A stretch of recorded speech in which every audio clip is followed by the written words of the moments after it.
मैं दीपक Bartwal education academy के platform पर आपका स्वागत करता हूं। इससे पहले हमने जो है पिछले वीडियो में पढ़ा था कि भाई जो है वर्ण क्या होते हैं, वर्णों के कितने प्रकार हैं और जो प्रकार हमने पढ़े थे वो किस आधार पर पढ़े थे। अभी तक जो हम पढ़ चुके हैं, हमने जो है उच्चारण के आधार पर स्वरों के प्रकार पढ़े हैं, हमने जो है उत्पत्ति के आधार पर स्वरों के प्रकार पढ़े। ठीक है, नहीं तो आप दूसरी वाली वीडियो देख सकते हैं। तो अब आज जो है एक नया टॉपिक है, इसी के अंतर्गत स्वरों का जो है जाति के आधार पर जो है भेद कितने प्रकार के होते हैं। स्वर जो है कितने प्रकार के होते हैं जाति के आधार पर। तो हमने लिखा है सजातीय और विजातीय दो प्रकार के होते हैं। सजातीय का मतलब होता है मतलब समान जातियों के से उत्पन्न जो स्वर होते हैं, समान जातियों से उत्पन्न स्वरों को सजातीय स्वर कहते हैं। सजातीय स्वर कहते हैं। समान जाति का मतलब होता है जैसे अ, अगर अ में अ जुड़ेगा तो आ, एक ही जाति के तो हैं।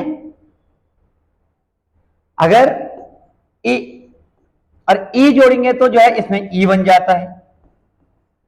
अ, आ, ई, ओ, ओ, री और रे, ये दीर्घ री, इसको जो है दीर्घ रे बोलते हैं, जो है कहते हैं ये दीर्घ री है। री का जो है दीर्घ स्वरूप है, जो है इसको जो है री का दीर्घ रूप कहा जाता है। तो इतने अ, आ, ई, उ, री, रे जो है ये जो है हमारे होते हैं सजातीय स्वर, यानी कि एक ही जाति से उत्पन्न जो स्वर होंगे वो जो है सजातीय स्वर कहलाते हैं। अब आते हैं विजातीय स्वर पर। तो विजातीय स्वर क्या होते हैं वो समझते हैं।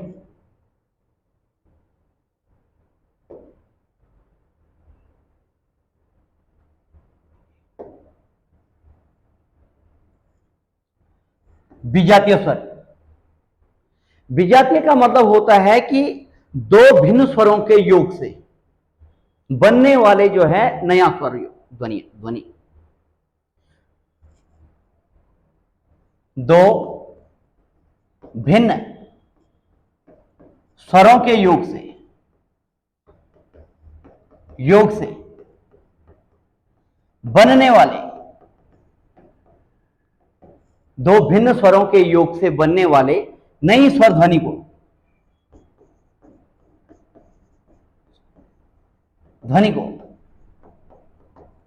विजातीय स्वर कहते हैं। स्वर कहते हैं, विजातीय स्वर कहते हैं। जैसे हम इसमें समझ सकते हैं, यहां पर समझते हैं कि जो है इसमें आता है ए ओ और आओ, ये विजातीय है। कैसे है विजातीय? कि अगर जो है अ और आ के बाद जो है अगर भिन्न स्वर, ये भी स्वर है लेकिन एक ही जाति के नहीं है, भिन्न स्वर, अ आ अलग जाति का है, ए अलग जाति का है, अगर आपस में मिलते हैं तो ए ध्वनि जो है बनती है, ए ध्वनि बनती है। अ आ के बाद अगर ए ध्वनि आगे से आ जाए, ठीक है, अ आ के बाद अगर ए ध्वनि आ जाती है तो ए ध्वनि बनती है, ए ध्वनि। अ आ के बाद अगर उ तथा उ ध्वनि आगे से आती है ये अलग जाति का है, ये उ उ अलग जाति का है, औ आ अलग है, उ उ अलग है। जब जो है ये एक दूसरे के साथ जुड़ते हैं तो औ ध्वनि जो है बनती है, और जब जो है अ आ के बाद जो है ओ ध्वनि आगे से जुड़ेगी तो जो है ये जो है औ ध्वनि को जो है बनाता है, औ। तो ए ए ओ औ, ए ए ओ औ, इन चार ध्वनियों को जो है विजातीय कहा जाता है, विजातीय। लेकिन कभी कभी वो क्वेश्चन घुमा करके पूछ लेता है। क्वेश्चन कैसे पूछे जाते हैं कि संयुक्त स्वर क्या होते हैं। अब हमें जो है ध्यान रहता है कि जो है संयुक्त हम जो है व्यंजन को पढ़ते हैं, लेकिन स्वर भी जो है संयुक्त होते हैं। तो इन चार ध्वनियों को जो है संयुक्त स्वर भी कहा जाता है, संयुक्त स्वर कहा जाता है इन चार ध्वनियों। ए ए ओ औ को जो है संयुक्त स्वर के नाम से भी जाना जाता है। संयुक्त मतलब जो दो भिन्न जो है ध्वनियां आपस में जब जुड़ेंगे तब जो है नई ध्वनि जो है बन रही है, तो इसको जो है संयुक्त स्वर के नाम से जाना जाता है। अब वो जो है क्वेश्चन पूछ लेता है कि भाई संयुक्त स्वर पहचानिए। ऑप्शन में देता है कि ए अक्षर त्र, और डी ऑप्शन जो रहता है कि बी और सी दोनों। तो हमारा जो है मुख्य रूप से मतलब गलती से हम जो है इस डी वाले ऑप्शन को टिक कर जाते हैं, सिर्फ सावधानी ना होने की वजह से कि वो स्वर कह रहा है या व्यंजन कह रहा है। तो स्वर कहेगा तो हमें जो है सिर्फ संयुक्त स्वर में यही टिक करना है, ए। ए ध्वनि को जो है संयुक्त स्वर कहा जाता है, व्यंजन नहीं कह रहा हो, वो जो है संयुक्त स्वर कह रहा है। इसलिए जो है आपको जो है डी ऑप्शन की जगह ए ऑप्शन आपका सही आंसर होगा। तो इस तरीके से जो है मुख्य रूप से क्या होता है, हम जो है विजातीय स्वरों को पढ़ते हैं। ठीक है, तो अभी हमने पढ़ा सजातीय स्वर, जो समान जाति से जो है उत्पन्न स्वर होते हैं, एक ही जाति से संबंधित होते हैं, अ आ ई उ ली और रे जो है, तो ये जो है सजातीय स्वर होते हैं। और विजातीय स्वर वह होते हैं जो दो भिन्न स्वरों के योग से नया स्वर ध्वनि जो है बनती है, अ आ ई और ये जो है सब मैंने आपके सामने रखे हैं। तो इस तरीके से जो है हम जाति के आधार पर जो है दो प्रकार से पढ़ते हैं। इसके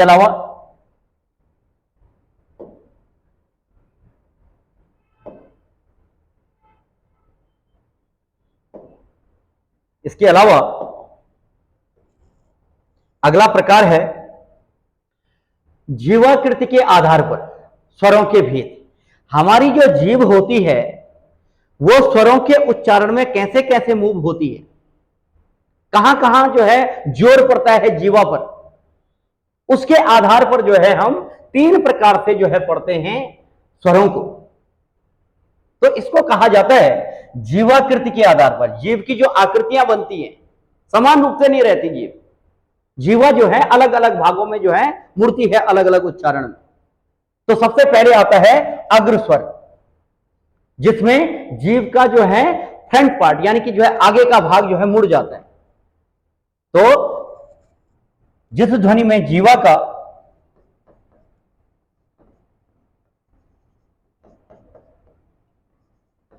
स्वर ध्वनि में जिस ध्वनि में जीवा का अग्रभाग, अग्र मतलब होता है आगे का,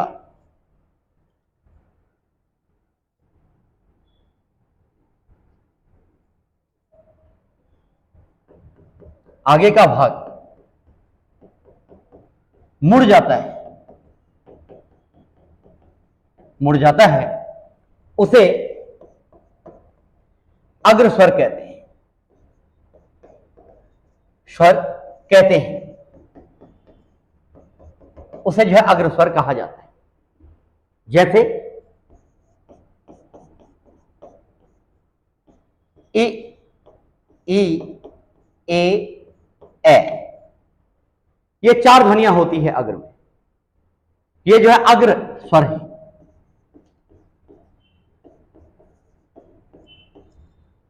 जिसमें जो है जीवा का आगे वाला पार्ट, अग्रभाग क्या हो रहा है, मुड़ रहा है।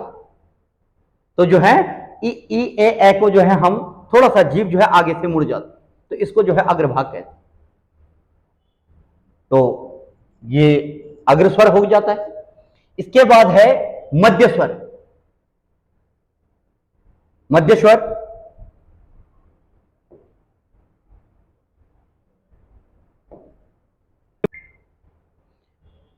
मध्य स्वर मध्य स्वर क्या होते हैं, ऐसी स्वर ध्वनियां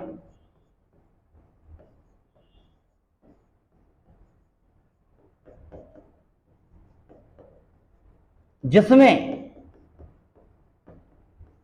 जीवा का मध्य भाग सिकुड़ जाता है,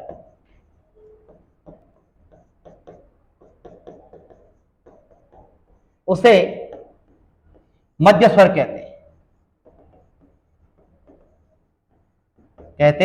हैं। जैसे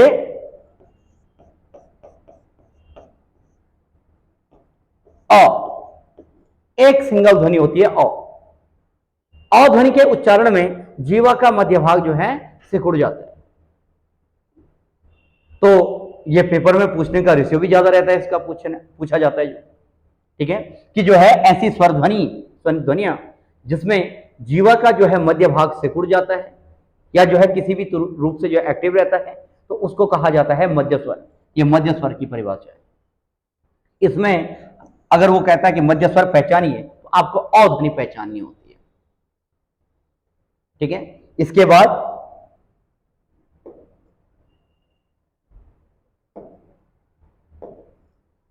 अगला आता है पक्ष स्वर। पक्ष स्वर मतलब पीछे का। अब जो है इन दोनों में नहीं आए अभी तक स्वर ध्वनियां, वो जो है पीछे वाले में आ जाती है, ठीक है, कि ऐसी स्वर ध्वनियां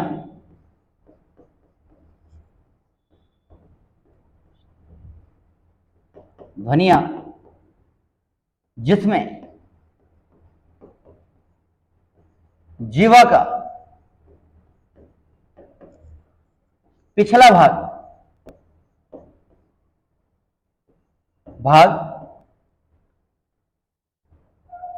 प्रयोग होता है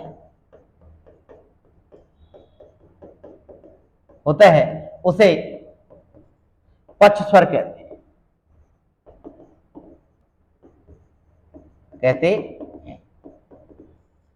पिछला भाग, लास्ट, गले के पास वाला, ऐसी स्वर ध्वनियां जिसमें जीवा का पिछला भाग लास्ट, गले के पास वाला भाग जो है, जो हरकत में आता है, किसी तरीके से एक्टिव रहता है या उसी के साथ जो है उच्चारण होता है, तो उसको कहा जाता है पक्ष स्वर। जैसे इसमें आ जाता है आ, इसमें आ जाता है ओ, ऊ, इसमें आ जाता है ओ, औ, ये इसमें आ जाता है। ये जो है 5 ध्वनियां जो है पक्ष स्वर के अंतर्गत पड़ी जाती है। आ, उ, ओ, औ, ठीक है। ये जो है मुख्य रूप से 5 ध्वनियों को कहा जाता है पक्ष स्वर। ये याद रखना आपको। अब क्वेश्चन आता है, निम्न में से कौन सी ध्वनि पक्ष स्वर नहीं है, तो बीच में और डाल देता है, ठीक है, वो जो है ई डाल देगा, ए डाल देगा, किसी भी तरीके से क्वेश्चन पूछा जा सकता है। तो आपको ये डेफिनेशन जो है याद रखनी है। नेक्स्ट,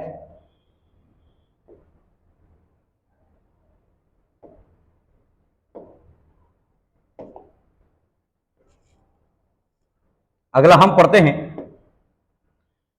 मुख आकृति के आधार पर, जो हमारा मुख होता है या मुंह खुलने के आधार पर भी हम कहते हैं, के आधार पर स्वरों के भेद कितने होते हैं, ठीक है। तो मुख आकृति के आधार पर जो है स्वर 4 प्रकार के होते हैं, विवृत स्वर, अर्धविवृत स्वर, अर्ध संवृत स्वर और समृत स्वर। 4 प्रकार के होते हैं, ठीक है। विवृत स्वर, अर्धविवृत स्वर, अर्ध समृद्ध स्वर और समृद्ध स्वर 4 प्रकार के होते हैं। इसको हम इस प्रकार से समझ सकते हैं कि ओपन माउथ यानी कि जिस ध्वनि के उच्चारण में मुंह सबसे अधिक खुलता है तो उसको कहा जाता है विवृत स्वर।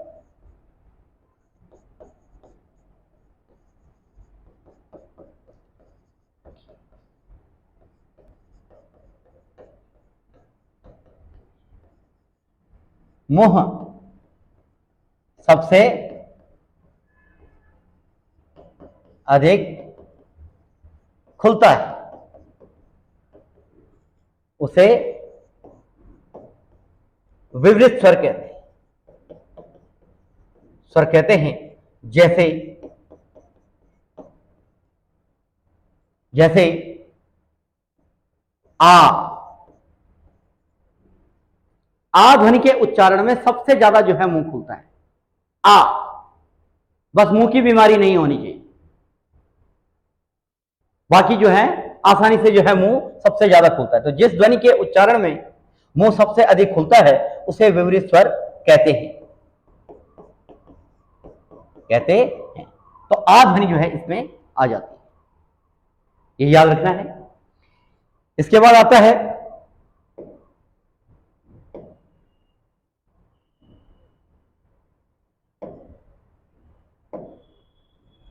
अर्ध विवृत स्वर यानी कि हाफ ओपन माउथ।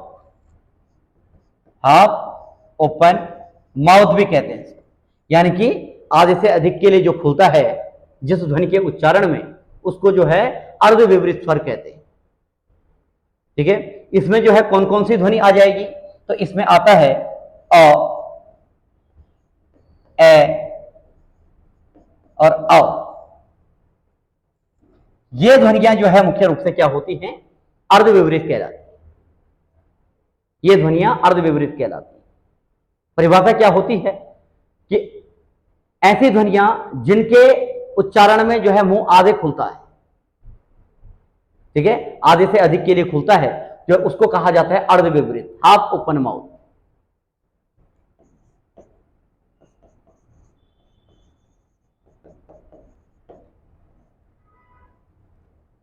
ऐसी ध्वनियां जिनके उच्चारण में मुख आधे से अधिक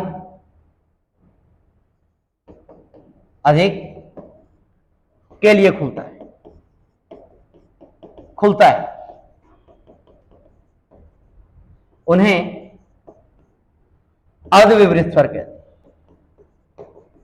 विवृत स्वर कहते हैं, कहा जाता है। ठीक है, कैसे? जैसे जो है मैंने आपको बताया अ, ए, आओ, ये ध्वनियां। इसके अलावा जो है अर्ध समृद्ध ध्वनि क्या होती है? तो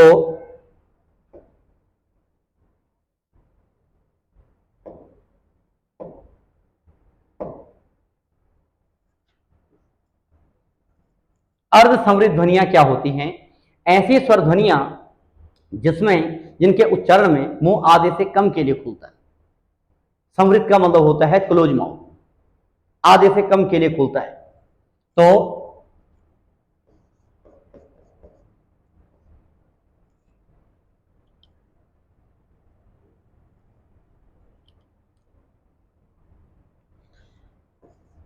ऐसी स्वर ध्वनियां जिनमें मुख आधे से कम के लिए खुलता है,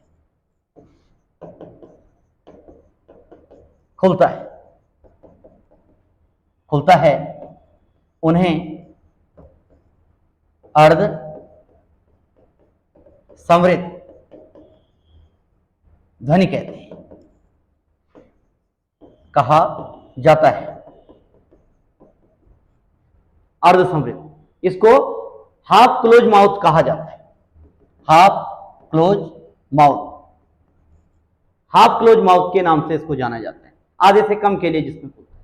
ठीक है, तो इसमें आ जाता है कि जैसे ए और ओ,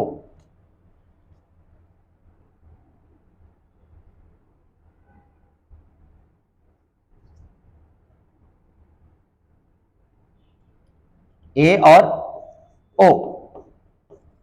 ठीक है, ये इसके उदाहरण हैं। जैसे जो है ए और ओ ध्वनियां जो है मुख्य रूप से इसके अंतर्गत जो है पढ़ी जाती है। तो ये हो जाता है हाफ क्लोज माउथ। ये याद रखना है कि ऐसे स्वर ध्वनियां जिसमें मुख जो है आधे से कम के लिए खुलेगा उसे जो है अर्ध संवृत स्वर कहा जाता है। ठीक है, ए और ओ ध्वनियां जो है इसमें हम पढ़ते हैं खास करके, ये आपको पेपर के लिए याद रखना है, पहचान होनी चाहिए बस। ठीक है, इसलिए मैंने इंग्लिश में भी लिखा हुआ है हाफ क्लोज माउथ, इसका फुल फॉर्म होता है हाफ क्लोज माउथ। इसका अर्थ होता है हाफ ओपन माउथ, और इसका स्वर होता है ओपन माउथ, जिसमें सबसे ज्यादा मुंह खुलता है। इसमें आधे से ऊपर के लिए खुलता है, ज्यादा के लिए, इसमें आधे से कम के लिए खुलता है, और इसमें जो है मुख्य रूप से, अब मैं इसमें आगे बता रहा हूं, समृद्ध स्वर।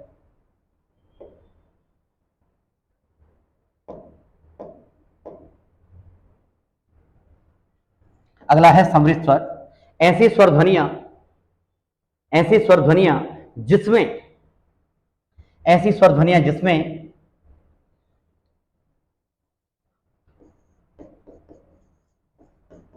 स्वर ध्वनियां जिसमें मुख अधिकांश बंद रहता है, अधिकांश बंद रहता है, उसे समृद्ध स्वर कहते हैं, स्वर कहते हैं, उसे समृद्ध स्वर कहते हैं। ऐसी स्वर ध्वनियां जिसमें मुख जो है अधिकांश क्लोज रहता है, जिसको क्लोज माउथ कहा जाता है, इसको कहा जाता है क्लोज माउथ।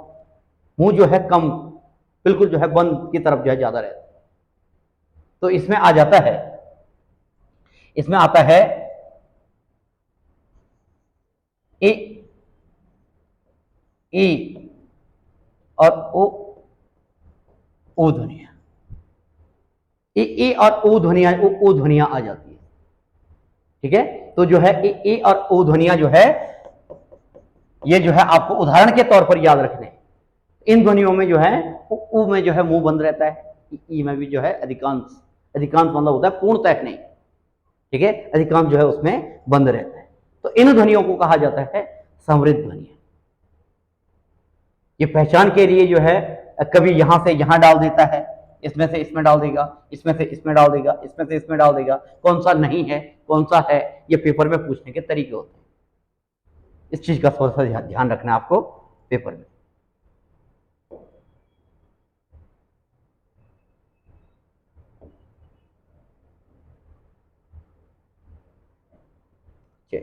चेंज करना,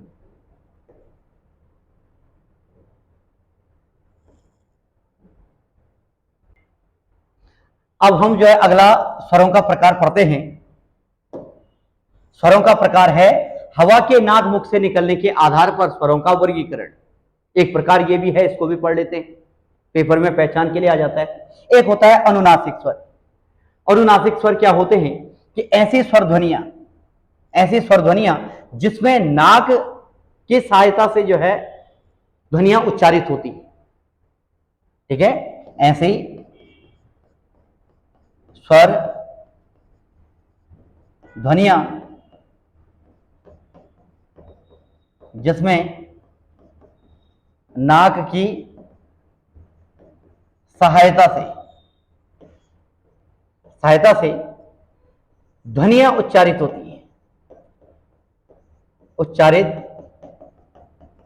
होती हैं, उन्हें अनुनासिक, नासिक ध्वनियां कहते हैं, कहते हैं। जैसे जैसे इधर समझते हैं, जैसे ये अंग की मात्रा, आ के ऊपर जो है ये डॉट, यानी कि ये अनुनासिक। जैसे ई, जैसे ई, जैसे ओ, जैसे ये, जैसे उ, ए,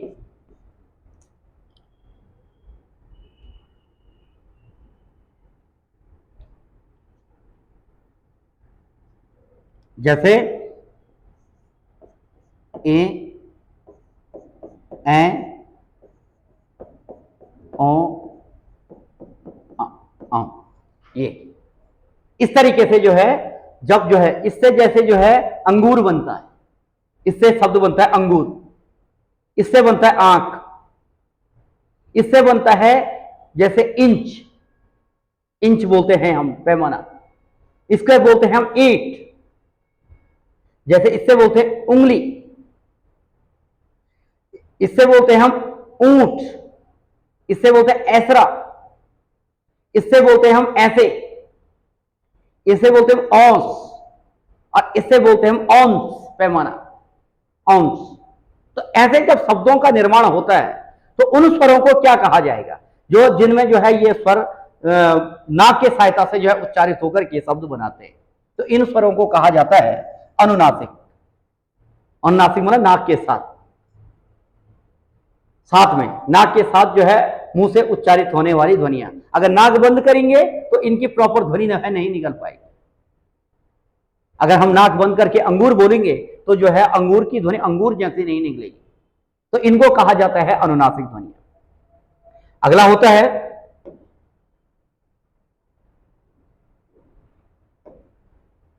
निर्नुनासिक ध्वनियां, ऐसी ध्वनियां जिसमें जो है नाक का योगदान नहीं होता है, केवल मुंह से उच्चारित होने वाली ध्वनियां, केवल मुख से उच्चारित स्वर,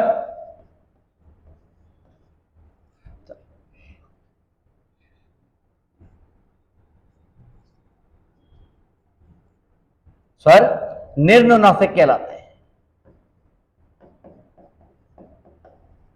निर्नुनासिक स्वर कहलाते हैं।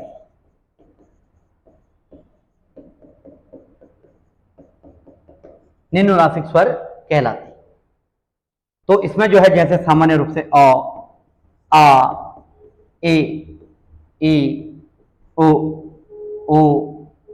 ए, ओ, औ, ये सब ध्वनि आ जाती है। इनमें जो है नाक का योगदान नहीं है। नाक अगर बंद करते हुए इनका उच्चारण करेंगे तो आसानी से जो है जैसा उच्चारण करना चाहेंगे वैसा हो जाएगा, लेकिन इन ध्वनियों में जो है नाक का योगदान होता है, इसलिए इनको अनुनासिक कहते हैं और इनको जो है निर्नुनासिक ध्वनियां कहा जाता है। ये थोड़ा सा आपको जो है ध्यान देना है। तो इस प्रकार से हमने आज पढ़ा कि जो है अनुनासिक ध्वनियां क्या होती हैं, निर्नुनासिक ध्वनियां क्या होती हैं, और इसके ये सब चीजें आपको जो है याद रखनी है। अगला हो जाता